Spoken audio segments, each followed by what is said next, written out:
Ok, pessoal, continuando então.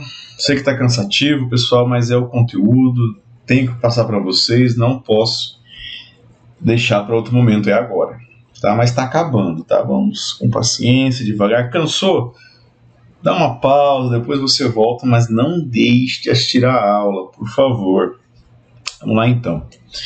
Todas as ligações formadas nos exemplos discutidos até o momento foram decorrentes da interação coaxial de orbitais que são denominadas ligações sigma. O que é uma interação coaxial, professor? É uma interação no mesmo eixo, tá? É uma interação sigma, ela acontece no mesmo eixo. Nas ligações sigma, a densidade eletrônica ela se concentra entre os dois átomos e sobre o eixo que une os dois átomos. Então deixa eu desenhar isso aqui, vamos lá. Digamos que eu tenho aqui dois átomos se ligando, tá? Que eu tenho um eixo aqui, um eixo aqui e outro aqui. Aqui o outro átomo.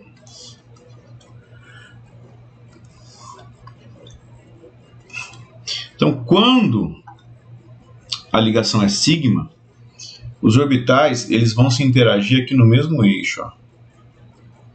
Tá? Que eu tenho esse orbital se ligando com esse aqui. Então, a concentração de elétrons, a densidade de elétrons, ela vai se situar bem próximo. Tá? Agora, nas ligações duplas ou triplas, a gente vai ter isso como resultado de uma interação lateral de orbitais, que vai dar origem a ligações π. Nas ligações π, a densidade eletrônica também se concentra entre os átomos, mas em um lado e do outro, sobre um eixo unindo os dois. Então, como que vai acontecer a ligação π? Você vai ter aqui, ó, se for dupla, essa interação aqui, ó. Tá vendo que é uma interação mais longe, ó? Você vai ter concentração de elétrons entre um átomo e outro. Só que não está no mesmo eixo, está em eixos paralelos. Aqui seria uma ligação dupla. Se fosse uma tripla, que o outro aqui, ó. Aqui a interação, a ligação π seria aqui. Então aqui seria uma π, aqui uma sigma e aqui uma outra π. A primeira interação, a primeira ligação que um átomo faz sempre é π. Sempre é sigma, desculpe. A primeira ligação que um átomo faz sempre é sigma. A segunda é π e se tiver uma terceira é π.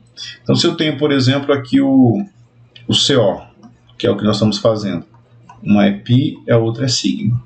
Se for o C tripla N, aí aqui vai ser sigma, aqui é π e aqui é π.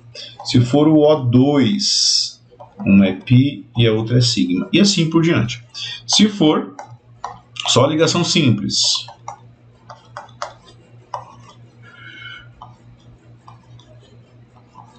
aí é tudo sigma.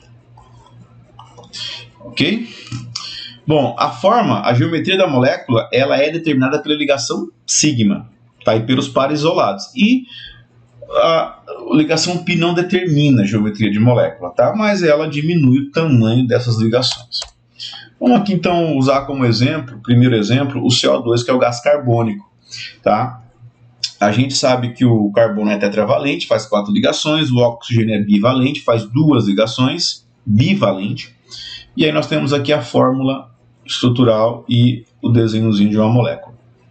No CO2, o carbono deve ser excitado para fornecer 4 elétrons. Se ele faz 4 ligações, você vai ter que ter 4 elétrons desemparelhados para que a molécula aconteça. Então eu tenho aqui dessa forma no seu estado fundamental, ele não faz 4 ligações, só faz 2. E aí ele vai para o estado excitado, então, dessa forma.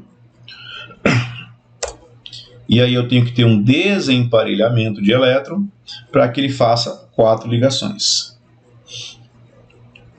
E aí, o átomo de carbono compartilhando 4 elétrons com 2 átomos de oxigênio no CO2, formando 4 ligações.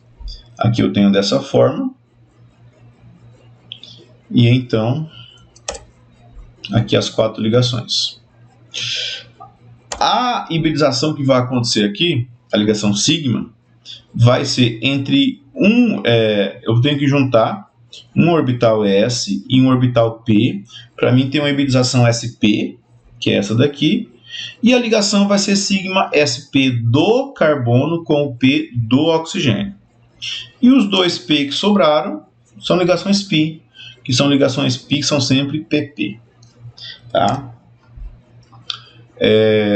Então nós temos duas ligações sigma e duas ligações π nessa molécula. A gente pode ver isso aqui, né? Aqui é uma sigma, aqui é outra sigma, e aqui é uma π, e aqui é outra π. Os orbitais π são ignorados na determinação da estrutura da molécula, ou seja, se não tivesse a ligação π aqui, ó, a estrutura seria a mesma, tá? Da molécula. Os orbitais S e P remanescentes são usados na formação de ligações π.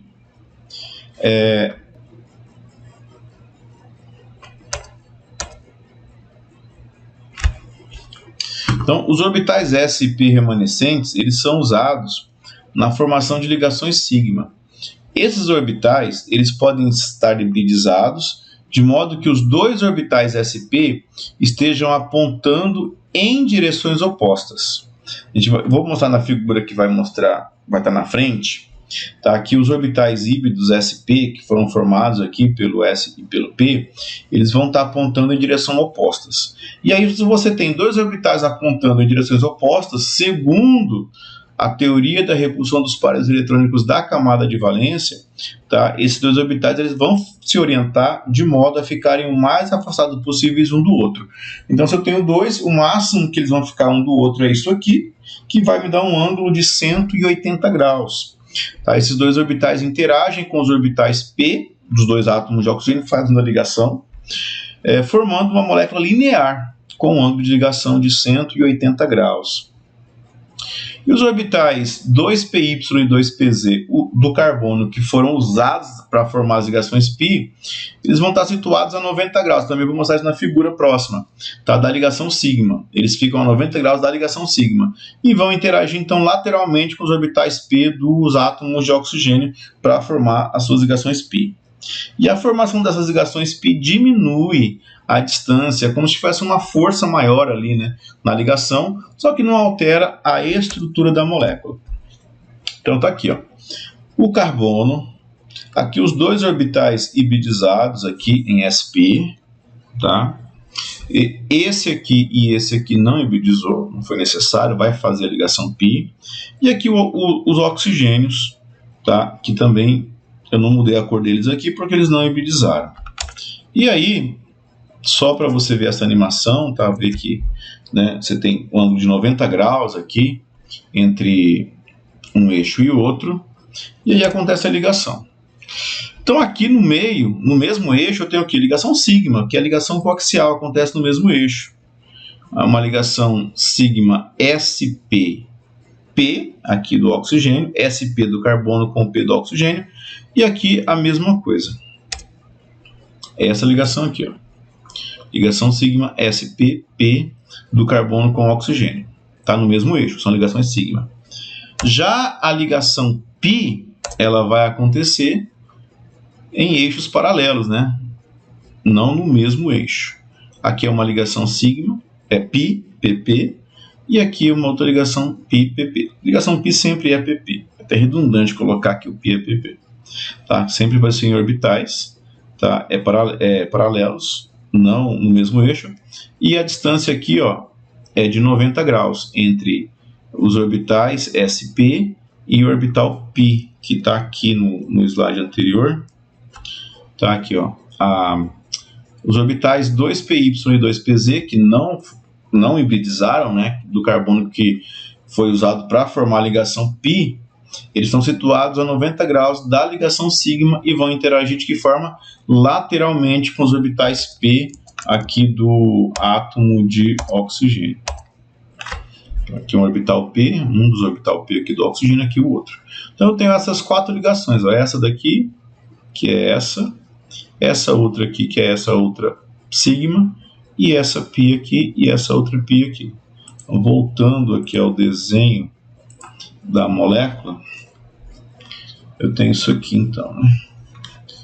Na verdade já está desenhado aqui, né? O CO2, ligação π, ligação sigma. Tá aí as 4 ligações do CO2, que é o nosso primeiro exemplo. E aqui eu desenhei praticamente a mesma coisa, né, dizendo aqui a ligação sigma spp do carbono com esse primeiro oxigênio e aqui do carbono com o segundo oxigênio. Faltando mais 2 orbitais aqui, que é a ligação π, aqui com um oxigênio e aqui com o outro P do outro oxigênio. Okay, agora o próximo exemplo é o SO2.